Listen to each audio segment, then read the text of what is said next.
Heavy কষ্ট করে, কিন্তু রোদও পড়ে, এখানে কষ্ট করতে হয় অনেক। দর্শক, তো আপনারা দেখতেছেন এটা হইলো ফটিকছড়ি নাজিরহাট কেবিএম বিরিকিল। তো এটা সাইডটা দেখতেছেন, আজকে আমরা কাজ করতেছি।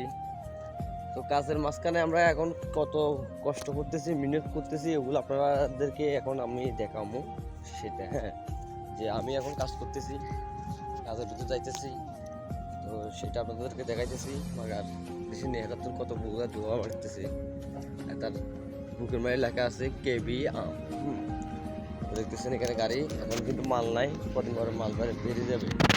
গত বছর ছিলাম কক্সবাজার, এখন আছি ফটিকছড়ি, মানে যেখানে অলি আউলিয়াদের মাজার বেশি, ওই জায়গায়।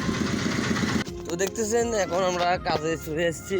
এখানে দেখতেছেন এখন সবাই কাজ করতেছে, মানে একটু অন্ধকার অন্ধকার কালো কালো দেখা যাচ্ছে, কিন্তু সবাই, হ্যাঁ, সবাই দেখে দেখা দিচ্ছি যে এখন